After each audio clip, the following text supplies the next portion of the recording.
네, 이어서 두 번째 주제 발표를 이어가려고 하는데요. 두 번째 주제 발표는 김덕래 주택산업연구원 주택정책연구실장님께서 해주시겠습니다. 김 실장님은 오랜 기간 정부의 주택정책을 연구하고 개선 방향을 제안해 오셨는데요. 김 실장님께서 주택시장이 원하는 규제 정책 방향이라는 주제로 발표를 해주시겠습니다. 김 실장님, 큰 박수 부탁드리겠습니다. 안녕하세요. 주택산업연구원의 김덕래라고 합니다. 두 번째 주제 발표를 맡았습니다. 주택시장이 원하는 규제정책 방향. 제목은 이렇게 돼 있지만 앞으로 우리가 주택정책을 어떻게 가져가는 게 좋을지에 대한 이야기들을 좀 드려보려고 합니다.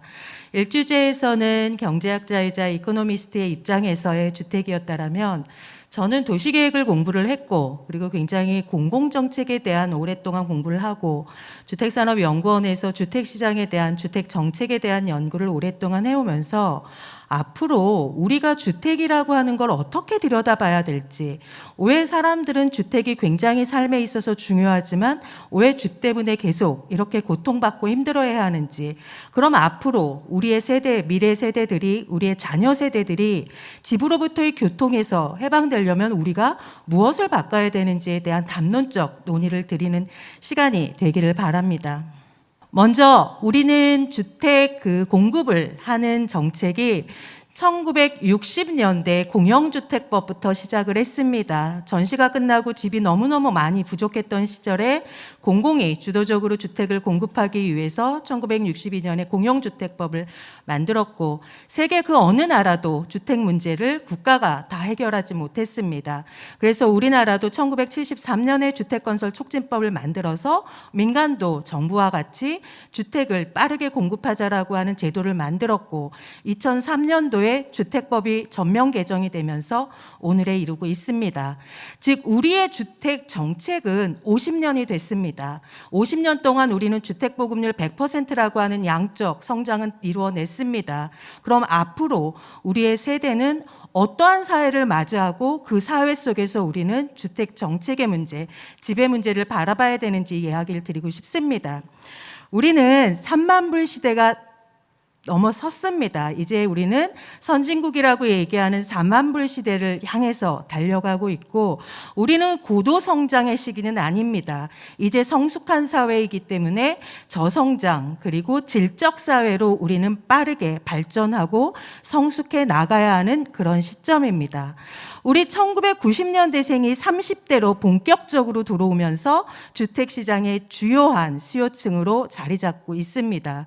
이와 더불어서 1960년대생이 이 사회에서 은퇴하면서 우리의 과거에게는 없었던 신중년 사회가 빠르게 확장되고 있는 시대이기도 합니다. 여기에 우리는 4차 산업혁명이라고 하는 기술혁신을 또 직면하고 있습니다.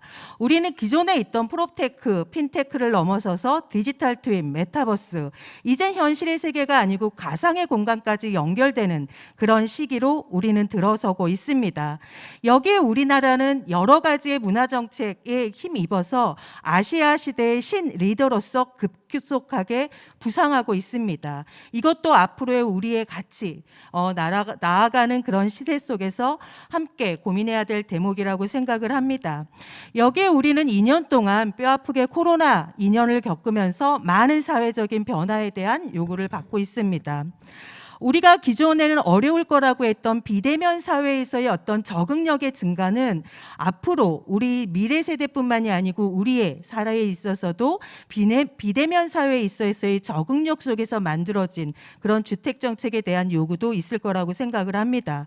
이러한 여러 가지의 총체적인 변화 속에서 우리는 우리나라뿐만이 아니고 범세계적으로 직면하고 있는 저출산의 문제, 고령화의 문제, 그리고 급속히 문제화가 되고 있는 이 기후변화까지 우리의 지배 문제에서 다 다루어야 된다라고 생각을 합니다. 이러한 사회를 맞이하는 과정 속에서 새로운 정부가 들어섰고 그리고 어제 국토부 장관께서도 이제 취임을 하셨습니다. 새로운 국토부의 주택 정책이 어떠한 형태로 가야 되는지에 대한 우리는 고민을 했으면 좋겠습니다. 이러한 변화된 사회 속에서 지금 주택 시장 상황이 어떤지 그리고 우리가 어떠한 규제들을 지금 안고 있는지 좀 말씀을 드리고 앞으로 새 정부에서 추진하겠다라고 하는 주택 정책의 방향과 그리고 국정 과제 속에서 어떠한 방향으로 가는 것인지에 대한 비전들을 좀 이야기를 드리려고 합니다. 이러한 틀 속에서 우리 이제 구체적인 세부적인 정책들을 만들어가는 필요성들이 있는데, 과연 주택의 문제를 그럼 세계 다른 나라들은 어떠한 고민들 속에서 해결하려고 노력하고 있는지를 들여다보려고 합니다. 비단 집의 문제, 집값의 문제, 주거 안정의 문제, 그리고 낙후된 그 주거지의 정비의 문제, 이런 총체적인 주거의 문제는 비단 우리나라만의 문제는 아닙니다. 모든 세계, 모든 국가들이 겪고 있는 문제이기 때문에 다른 나라에 대해서는 어떠한 방향으로 해결해 나가려고 노력하고 있는지는 것을 보는 것 또한 중요하다라고 생각을 합니다. 이런 세계적인 노력, 그리고 지금 앞으로 새 정부가 가겠다라고 하는 방향, 이런 것들을 아울러서 상식이 회복되는 주택 정책은 이랬으면 좋겠다라고 하는 연구자로서의 그 생각을 같이 공유드리고자 합니다. 저는 주택 시장은 우리나라 큰 거시의 한 부분이라고 생각을 합니다. 물론 사이클이 항상 그 움직임이 같은 방향이지는 않겠지만, 그래도 거시 속에서의 주택 시장의 흐름도 크게 이탈하기는 어려울 거라고 보여집니다. 통계청에서 보면 경기순환시계라고 해서 우리나라 거시 상황을 쉽게 모든 국민이 이해할 수 있게 보여주는 도표가 있습니다. 광공업 생산지수부터 건설 기성액, 소비자 기대지수까지 10개의 그 거시경제를 선정을 해서 이 도표상에서 상승 둔화, 즉 상승 국면에 있는 건지 아니면 밑에 부분에 있는 하강, 회복 국면에 있는 것인지를 보여주고 있습니다. 문재인 정부가 처음 그 출범을 했을 때 당시보다 지금 2월 기준이기는 하지만 현재 정부의 거시 상황이 더 좋은 상황은 아닌 것 같습니다. 그렇다라고 하면 우리가 코로나를 극복을 하면서 경제가 좀 더 나아질 것이라고 하는 그런 기대를 갖고 있기는 하지만, 전체적인 거시 상황이 조금은 위험할 수 있다라고 하는 그 상황 속에서 우리의 주택 정책도 같은 궤를 해야 된다라고 보여집니다. 결코 문재인 정부가 출범했을 때보다 좋지 않은 거시 상황 속에서 최근에 예상치 못했던 러시아 우크라이나 에 있어서의 경제 충격으로 인해서 글로벌 공급망이 훼손되면서 오는 국내 주택시장의 영향은 굉장히 큰 상황입니다. 골드만삭스에서는 에너지 가격의 대폭등을 예고했고 IMF에서도 원자재 가격 폭등을 예고를 했습니다. 특히 저소득 가구가 더 어려워질 수 있다라고 하는 예측들도 많이 나오고 있고, 영국에서는 이러한 추세가 조기에 종식이 되지 않으면 세계 경제 성장률이 1%포인트 하락하고 물가 상승률은 3%포인트 더 올라갈 수도 있다라고 이야기를 하고 있습니다. 만약에 이게 지속이 된다라고 하면 우리나라의 그 경제 성장률 3%대는 아마 기대하기 어려워질 수도 있는 그런 상황이다라고 보여집니다. 이러한 거시 상황 속에서 우리가 코로나를 극복하고 좀 더 나은 경제 상황이 될 것이라고 했던 그 기대감보다는 조금 위축된 상황에서 앞으로의 주택 정책을 어떻게 해야 되는지에 대한 고민이 필요해 보입니다. 작년, 재작년에 주택 가격이 굉장히 많이 상승을 하면서 올해 들어서는 주택 가격, 특히 아파트 가격이 그림에서 보시는 것처럼 하향 안정화되는 것들이 보입니다. 붉은색 그래프는 작년 아파트 가격 상승률들입니다. 굉장히 높은 수준이었다라면 올해 연두색 그래프들을 보시면 마이너스를 보이기도 합니다.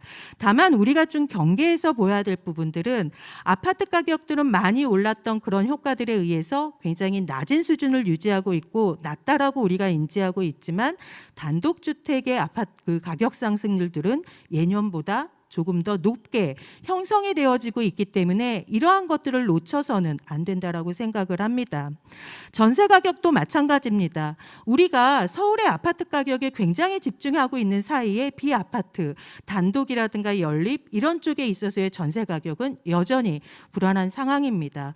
그리고 이미 전세 가격의 상승률들은 크게 둔화되어 있다라고 하지만 이미 계약갱신 청구권이 이제 만료돼서 나와야 되는 전세 가구 입장에서 보면 굉장히 높이 올라가 있는 전세금이 부담스러울 수밖에 없습니다. 서울 같은 경우에는 2021년 6월부터 22년 3월까지 전세가가 29%, 이거를 중간 가격 정도로 살펴본다라고 하면 평균 1억 2천만 원 정도가 전세금이 높아져 있는 상황입니다. 도심권 같은 경우에는 약 50% 정도가 올라져 있고 2억 정도가 올라가져 있습니다. 물론 용산이나 도봉 그리고 뭐 서대문, 영등포, 서울 전역이 1억 5천에서 2억 정도의 전세 보증금이 올라져 있는 이 상황에서 과연 이들이 이 7월 달 이후에 일반 전세 시장으로 나왔을 경우에 주택을 구입하기 어려워서의 문제도 있겠지만 이 올라가져 있는 이 전세 보증금 2억을 과연 만들어낼 수 있을까의 문제들도 지금 시장이 안고 있는 문제라고 보여집니다. 최근에 다양한 여러 가지의 규제들에 의해서 매매 거래가 굉장히 많이 급감했습니다. 그래프에서 보시는 것처럼 붉은 그래프가 올해 매매 가격의 월별 거래량입니다. 보시는 것처럼 올해 들어서 유독 5년 평균 거래량을 크게 밑돌고 있습니다. 이런 매매 거래의 급감은 반대로 얘기를 하면 전월세 거래량의 급증으로 이어지고 있는 것이 보여집니다. 아래 월별 전국 전월세 거래량을 보시면 예년 5년 평균보다도 훨씬 많이 늘어난 전월세 거래량을 보실 수 있습니다.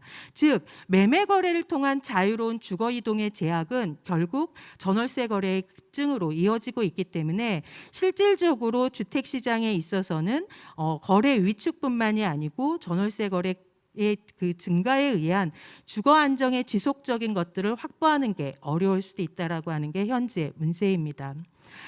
우리가 공급은 시차가 있다라고 이야기를 합니다. 인허가는 최근에 들어서 조금 늘어난 것들이 보이시지만 실질적으로 착공, 분양, 준공은 올해 들어 감소하고 있는 것으로 나오고 있습니다.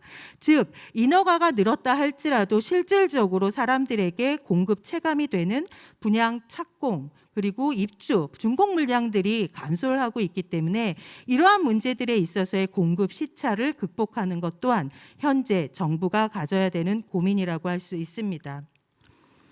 문제는 입주 예정 물량과 앞으로 대기 중인 분양 물량들입니다. 이 정부가 250만 호 플러스 알파 공급 로드맵을 100일 안에 발표하겠다라고 이야기를 했습니다. 그 안에 담겨져서 검토해야 될 내용이라고 보여집니다. 우리는 전국적으로 과거 20년간 살펴보면 평균적으로 한 해의 입주 물량이 32만 호 정도가 공급이 되었던 걸로 보여집니다. 이것을 기준으로 해서 각 연도별 입주 예정 물량들을 좀 나눈 수치를 입주 물량 부담 지수라고 하는 것으로 산정을 해서 살펴보면 1이 나왔다라고 2022년에 전국이 1이 나왔다라고 하는 것은 과거 20년 정도의 연평균의 입주 물량이 올해도 나올 수 있겠다라고 해석을 할 수 있습니다. 문제는 서울입니다. 서울 같은 경우 작년에 주택 가격이 굉장히 많이 올랐습니다. 입주 예정 물량이 예년 대비 70% 정도밖에 되지 않았기 때문에 실질적인 전월세 시장의 부담도 있었는데 올해는 그거보다 더 적어질 것 같습니다.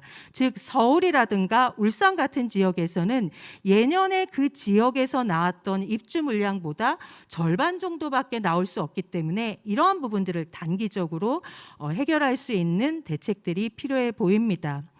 분양 예정 물량들을 보시면 평균적으로 30만 호 정도가 분양이 되어 왔다라고 볼 수 있습니다.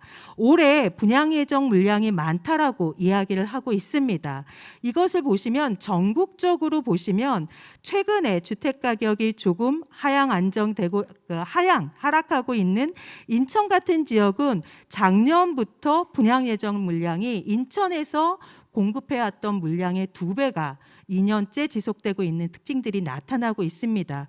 이처럼 지역에 따라서 입주 물량과 분양 물량들의 부담 수준들이 좀 다르기 때문에 이 부분들에 대한 것들을 고려해서 지역별로 공급 로드맵이 나와야 될 것 같습니다.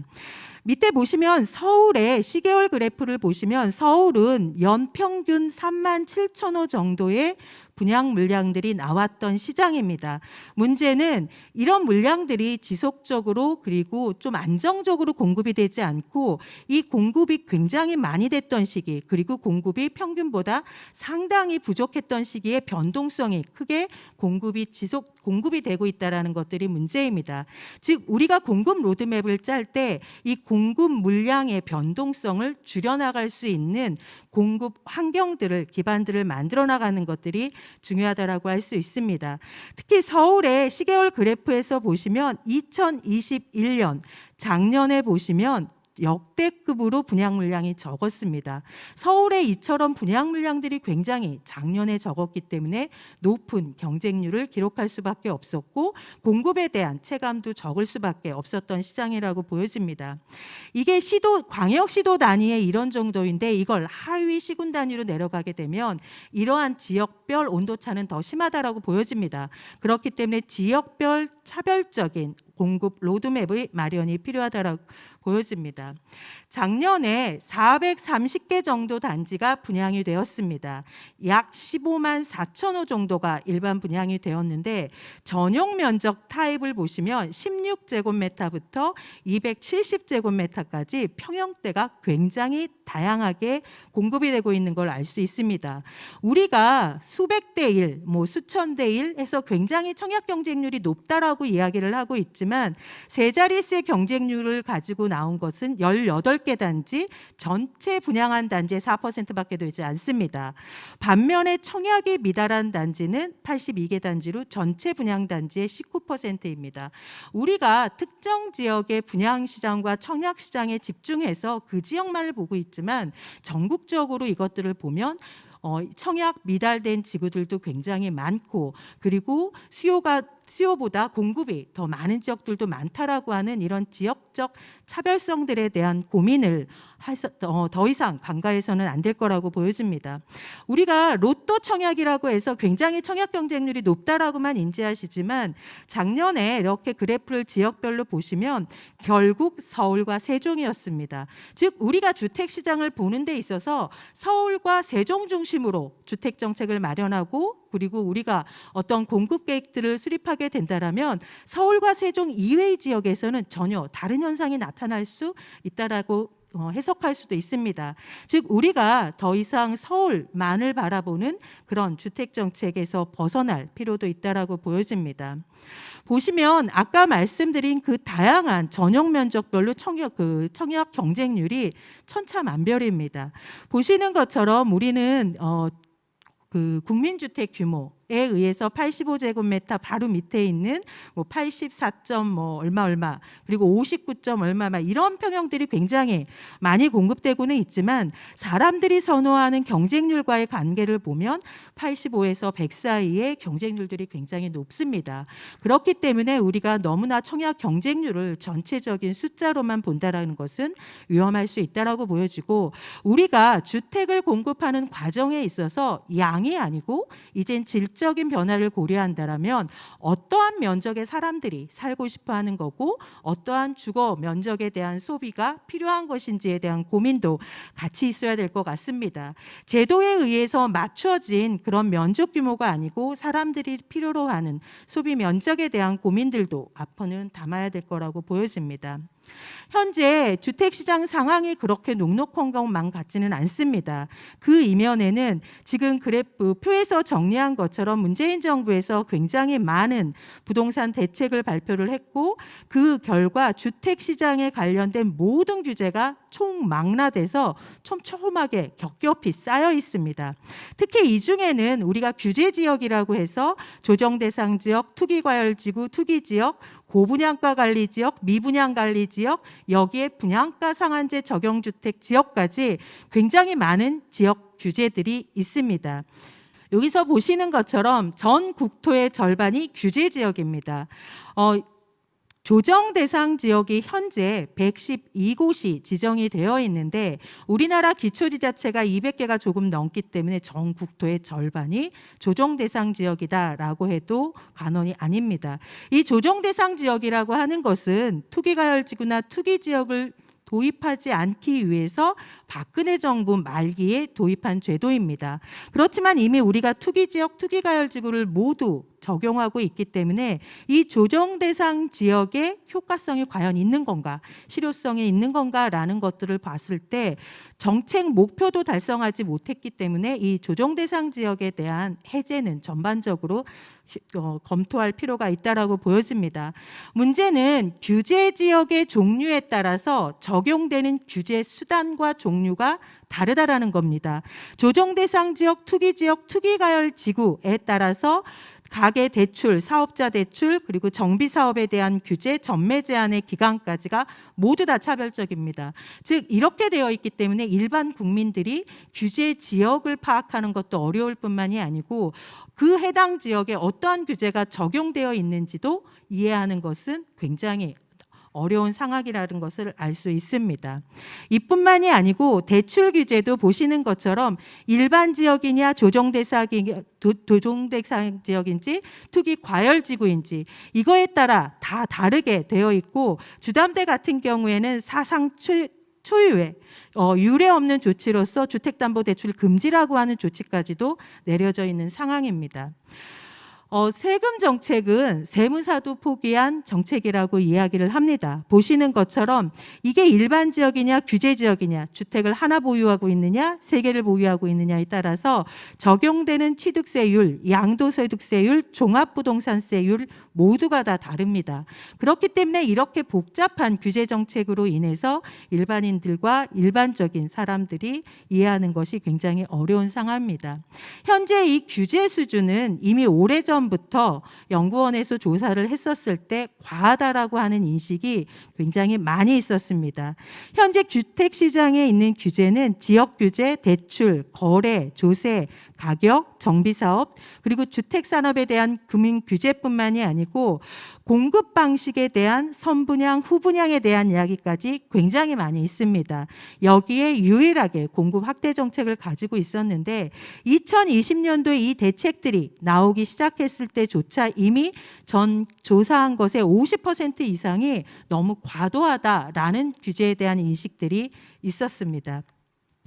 보통 일반적으로 주택 정책에 있어서 규제가 가질 수 있는 속성은 목적 부합성, 효과성, 단순 명확성, 수용성, 지속 가능성의 특성들을 속성을 갖추고 있어야 된다라고 보여집니다. 즉 부작용은 최소화되어야 되고 실질적으로 기대하는 효과가 나타나야 하는 부분들도 있고 명확해서 소비자들이 알 수 있어야 되고 실질적으로 우리가 시장 경제에 수용할 수 있어야 되며 지속적으로 규제가 있을 것이라고 하는 그런 인식이 있어야지만이 규제로서의 효과를 기대할 수 있습니다. 그러나 이러한 규제 정책에 대한 진단을 그 당시에 해봤었을 때 보시는 것처럼 1점대가 나온다라고 하면 전반적으로 규제가 좋지 않다라고 하는 인식이 높다라는 것으로 알 수 있습니다. 특히 가격 규제에 대한 점수는 1.5점, 굉장히 나쁘다라는 인식이 있었고 유일하게 공급 확대 정책에 대한 것들만이 그래도 지속할 수 있고 괜찮은 정책이다라는 이야기만 있었습니다. 이게 이미 시간이 흘렀기 때문에 이 전반적인 규제에 대한 효과성도 크지 않고 그리고 굉장히 복잡하고 시장에서 수용하기도 어려울 지속하기도 어려운 규제에 대한 전반적인 개선 요구는 오래전부터 있어 왔습니다. 지금의 상황을 고려했을 때 규제의 개편은 지금 아파트 가격이 안정화돼 있다라고 얘기를 하고 있지만 서울의 소규모 저층 주거지에 대한 정비가 가속화되면서 비아파트의 가격 상승세에 대한 움직임들이 조금 예의주시할 필요가 있습니다.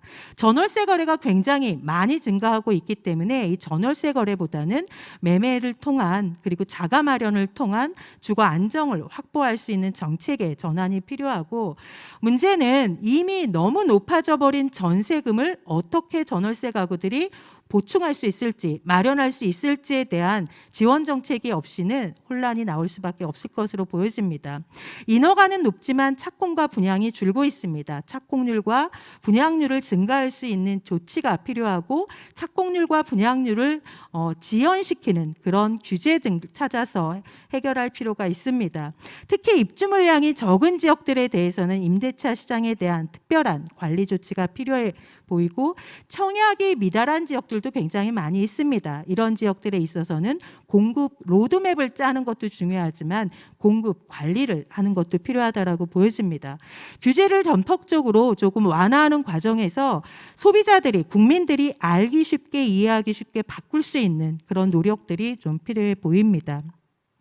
새 정부는 이러한 시장을 바꾸기 위해서 상식이 회복된 반듯한 나라, 국정목표 1의 부동산 정책을 두고 있습니다. 그리고 어제 원희룡 장관께서도 그 취임사에서 말씀하셨던 것처럼 정책은 실용적이어야 한다라고 강조를 하고 있습니다. 즉 국민의 눈높이에서 부동산 정책을 바로잡겠다라고 이야기를 하고 있기 때문에 우리의 앞으로의 부동산 정책의 주택 정책은 국민의 눈높이에서 상식이 회복되는 그런 부동산 정책으로의 전환이 필요해 보입니다. 앞으로의 정부는 주택 공급 확대, 주거복지 지원 강화, 그리고 세제와 대출에 대한 전반적인 검토를 해 나갈 것으로 보여집니다. 특히 250만 호 이상의 공급 로드맵을 100일 안에 발표하겠다라고 이야기를 하고 있기 때문에 이러한 대책들에 의해서 시장에 있어서의 그동안 공급 부족에 의해서 주택 가격 불안이 지속되었다라고 하는 문제는 최소화될 것이라고 보여집니다. 그러한 부분들을 기대하는 과정에 있어서 지금 청년 원가주택 30만 호 그리고 역세권 첫집주택 20만 호에 대한 그 세부 계획들이 예견되어 있고 이것을 재개발, 재건축과 도심 역세권, 그다음에 차량기지 복합개발, 공공택지, 소규모 주택 정비 사업 이러한 물량들을 1차적으로 배분하고 있기 때문에 이러한 부분들이 어떻게 좀 더 세분화되어질지에 대한 것들은 좀 살펴볼 필요가 있습니다. 또 이 정부에 와서 일기 신도시에 대한 이야기들을 굉장히 많이 하고 있기 때문에 일기 신도시도 앞으로 중요한 공급 방식에 있어서의 중요한 수단이 될 것이라고 보여집니다. 주거 문제는 우리나라뿐만이 아닙니다. 세계 모든 나라가 고민을 하고 있습니다. 유엔에서는 2030년을 목표로 해서 주거 문제를 해결하기 위한 어젠다를 선택하고 노력하고 있습니다. 11가지의 17가지의 목표를 제시하고 있고 그중에 11번째가 도시의 이야기입니다. 우리는 도시에 많은 인구들이 살고 있고 우리는 도시화율이 90%가 넘었기 때문에 도시의 문제가 곧 주택의 문제일 수도 있습니다. 유엔에서는 도시의 문제를 해결하는 과정에 있어서 포용적이고 안전하고 회복력이 있고 지속 가능한 도시를 만들겠다라고 이야기를 하고 있습니다. 이런 지속 가능한 도시를 만들기 위한 여러 가지의 어젠다 중에서 첫 번째가 지배 문제입니다. 즉 유엔에서 권고하고 있는 것은 적절하고 안전하고 부담 가능한 주택을 제공하는 것을 이야기합니다.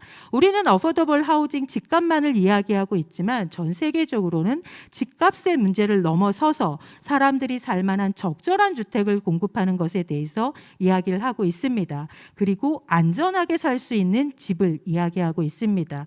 여기에 주택이 제공해야 되는, 도시가 제공해야 되는 기본적인 서비스까지 장착된 그런 적정한 주택의 이야기를 하고 있습니다.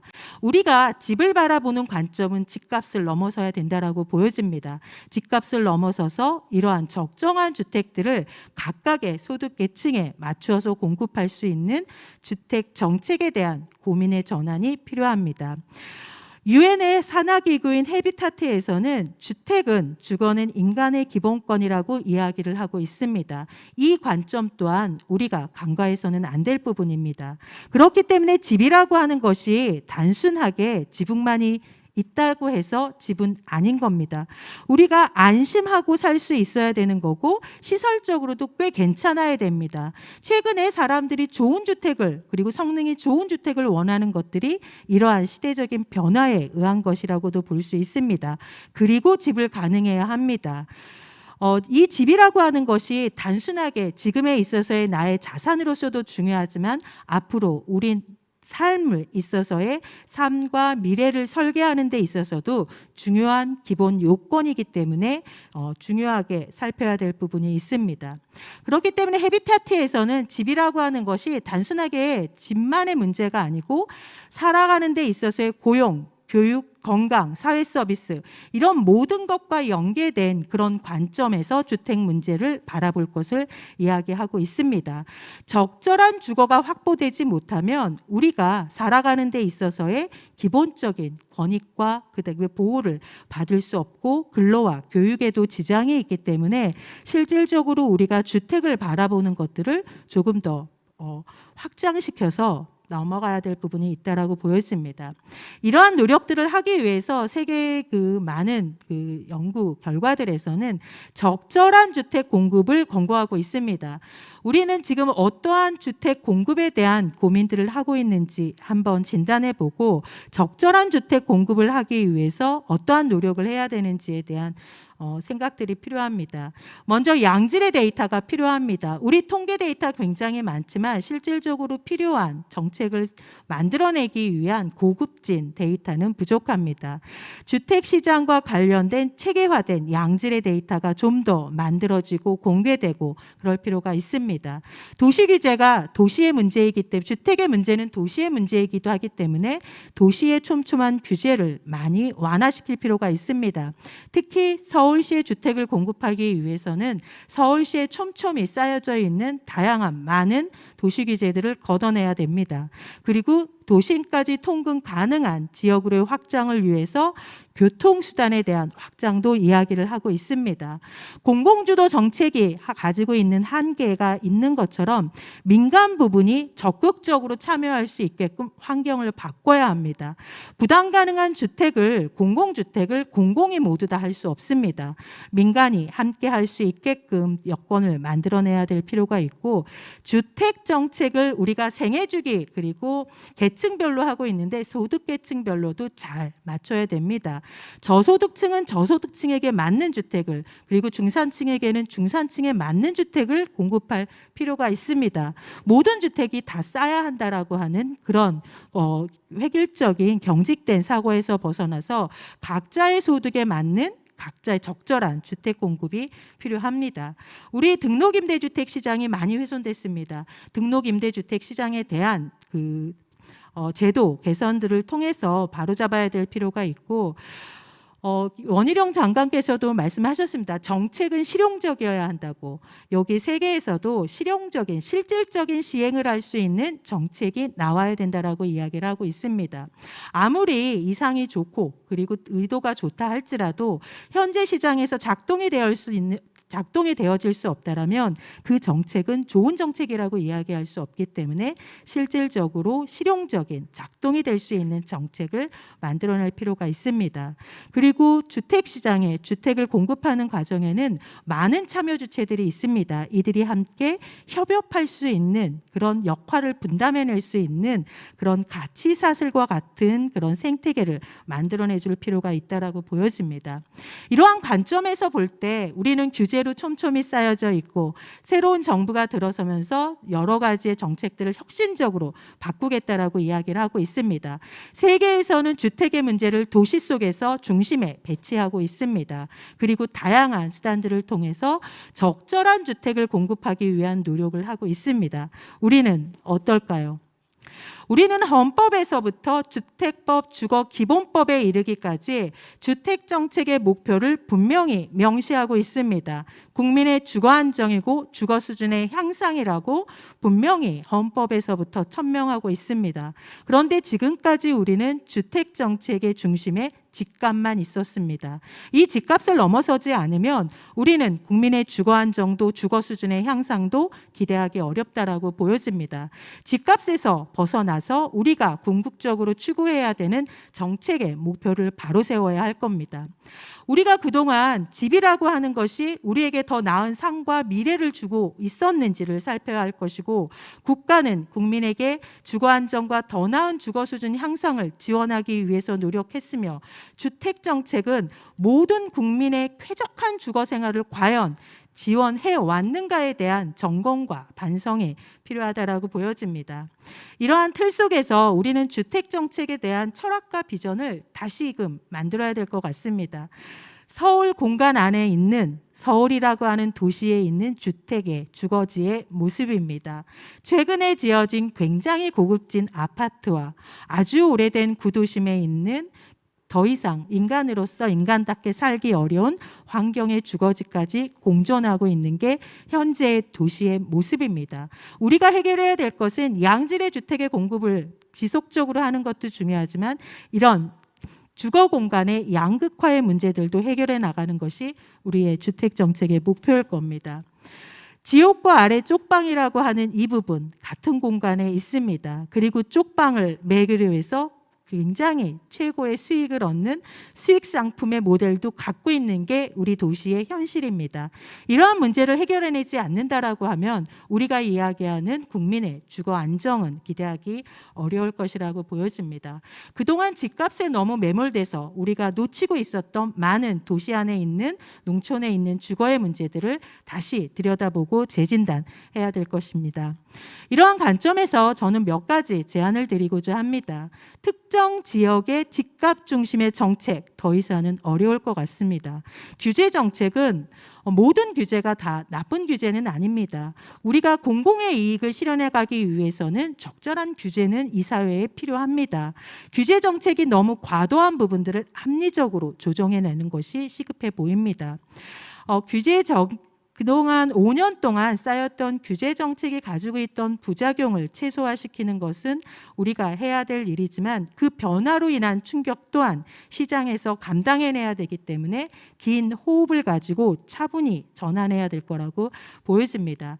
그래서 그 공급 로드맵을 짠과 동시에 취임 직후 바로 올해 상반기 내에 해야 될 과제, 임기 내에 해야 될 과제, 그리고 이번 정부에서 초석을 만들어서 다음 정권까지 이어져야 되는 그런 과제로 좀 나누어서 접근해 보면 어떨까 합니다. 일단 전월세 상한제 계약갱신 청구권 이거를 폐지하느냐 유지하느냐 이런 당정의 문제가 아닌 것 같습니다. 당장 임차인의 입장에서 보면 1억 5천에서 2억 올라버린 전세금을 마련해야 되는 문제부터 생깁니다. 이러한 문제를 해결해 줄 수 있는 당장 시급한 문제들이 있습니다. 전월세 보증금에 대한 문제들을 지원해 줄 수 있는 시스템이 저는 필요하다라고 보여집니다. 임대인도 적극적으로 동참할 수 있게끔 정부가 임대인에게 시선을 보내야 될 거라고 보여집니다. 대출 규제 완화와 주거권 관점의 주택대출 지원 체계의 마련이 시급하다라고 보여집니다. 우리는 가계대출의 문제를 얘기하면서 결론의 끝에는 주택담보가 문제 있으니 주택담보를 규제해야겠어로 끝납니다. 주택담보대출은 전체 가계대출의 50%밖에 되지 않습니다. 주택담보대출을 가계대출의 틀에서 벗어내서 주택을 마련하는 주거권의 관점에서 재조명하는 것도 필요하다라고 보여집니다. 주택 세금의 문제는 장기적으로 접근할 필요가 있다라고 보여집니다.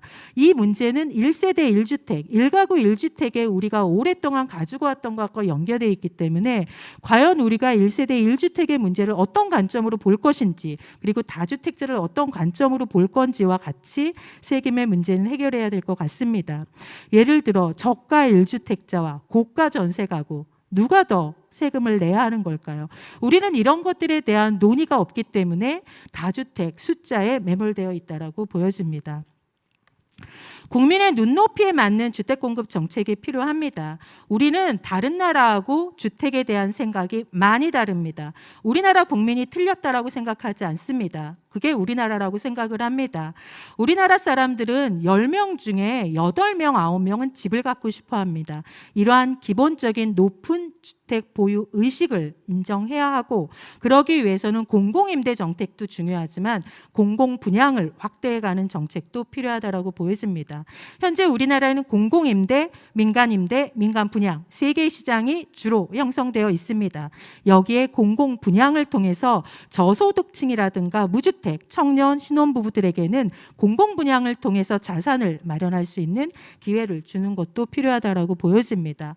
사람들이 원하는 주택 유형도 좀 봐야겠습니다. 결국 사람들은 오피스텔이라든가 일반 다른 주택에 잠시 머물지만 궁극적으로는 일반 단독주택, 마당 딸린 집과 아파트를 원합니다. 이러한 부분들과 우리는 신규 건설에 너무 집중해 있습니다. 재고주택 시장이 굉장히 중요합니다. 우리 1,800만 채의 재고주택을 통해서 우리 전체적으로 보시면 집을 마련하는 가구의 60%가 집을 마련하고 있습니다. 그런데 우리는 집을 마련하는 가구의 20% 정도가 참여하고 있는 분양시장에 너무 집중하고 있습니다. 재고주택 시장의 관리를 통해서 그 재고주택의 순환을 통해서 내 집을 마련해 갈 수 있는 시스템의 전환도 필요합니다. 사람들이 이사하고 싶은 이유는 직주 근접은 이제는 아닙니다. 우리가 대중교통들이 많이 발달해 있기 때문에 이제 성능이 좋은, 설비가 좋은 집으로 이사하고 싶어 합니다. 현재 이사 온 이유, 그리고 앞으로 이사 가고 싶은 이유를 비교를 해서 분석을 좀 해봤습니다. 이것이 주택 선호 트렌드의 변화라고 하면 보시는 것처럼 지역, 소득, 점유 형태 아무 상관이 없습니다. 좋은 집으로 가고 싶어 합니다. 이러한 사람들의 욕구가 반드시 들어가야 될 것이고, 다만 도지역, 대중교통이 잘 설치되어 있지 않은 지역, 그리고 소득이 조금 낮아서 도심에서 직장을 만들어야 일자리를 찾아야 되는 계층들은 직주 근접을 원하지만 그 외에는 모두가 더 좋은 성능이 있는 집을 원한다라는 것을 꼭 기억해야 될 것 같습니다. 그리고 우리가 현재 재고주택이 충분하지가 않습니다. 우리는 현재 인구천인당 주택수가 411입니다. OECD 평균 462보다 굉장히 적습니다. 우리가 집을 많이 공급하고 있다라고 얘기하지만 우리가 매일 비교하는 네덜란드, 그다음 프랑스 이런 나라들보다 굉장히 많이 현재 재고량이 부족하다라고 하는 부분들을 인지해야 될 것이고, 우리가 OECD 평균만큼 주택 재고를 한번 맞춰보겠다라고 얘기하면 260만 호 정도의 주택이 필요하고, 아마 윤석열 정부에서 250만 호의 주택을 공급하면 OECD 현재 평균 정도의 재고가 맞춰질 것입니다. 현재 재고 상태를 고려하지 않은 상태에서의 그 주택 가격에 대한 논의는 좀 한계가 있을 것 같습니다. 그거와 관련해서 두 가지만 제안을 드리려고 합니다. 공공과 민간의 협업, 우리나라에서는 어려운 것 같습니다. 역할을 명확히 분담해내고 균형을 이루어야 될 것 같습니다. 공공은 공공택지를 확보해서, 그리고 공공 분양을 통해서 집을 공급할 수 있는 시스템을 만들고, 민간이 하기 어려운 부분에 적극적으로 좀 더 확장적으로 참여해야 될 것 같습니다. 민간의 역할을 재정상화시켜주고 사익과 공익은 조화를 이루어야 되는 겁니다. 그리고 민간의 ESG 경영, 사회적 책임도 좀 더 강화하고, 원가가 굉장히 많이 올라가고 있기 때문에 이 원가를 낮춰줄 수 있는 각종 제도들, 그리고 수수료들을 절감해 줄 수 있는 시스템, 무엇보다 인허가 기간을 단축할 수 있는 통합 심의를 좀 더 확장시켜서 활발히 만들어야 될 것 같습니다. 두 가지 정책을 투트랙 정책으로 제안하고 싶습니다. 임대주택 공급 필요합니다. 하지만 국민의 9명이 원하고 있기 때문에 자가소유 지원 정책도 소홀해서는 될 수는 없습니다. 재고주택을 좀 더 관리를 철저히 하고, 일기 신도시는 재구조와 전략 계획을 수립한 이후에 시행을 해야 될 것 같습니다. 그리고 신규 건설의 배분 원칙을 청약 제도를 전면적으로 좀 개편을 해서 공정하게 만들 필요가 있고, 등록 임대주택 제도를 정상화시켜야 될 필요가 있습니다. 공공주택의 품질 개선 굉장히 중요합니다. 그런데 공공주택을 건설할 수 있는 재원이 늘 부족합니다. 그래서 제안하고 싶은 것은 공공주택 펀드를 별도로 조성해서 좋은 양질의 공공주택 공급을 제안하고 싶습니다. 이러한 것들을 다 하기 위해서는 대통령 직속 산하에 국가주택도시 전략위원회의 설치를 제안드리고 싶습니다. 그리고 지금까지는 우리가 주택계획을 수립하는 과정에 있어서 사람과 주택의 관계를 잘 따져보지 않았던 것 같습니다. 사람과 주택의 관계를 좀 더 근원적인 차원에서 접근할 수 있도록 우리가 생각을 확장시켰으면 좋겠습니다. 이상으로 제가 준비한 발표를 마치도록 하겠습니다. 감사합니다. 네, 좋은 말씀 감사합니다.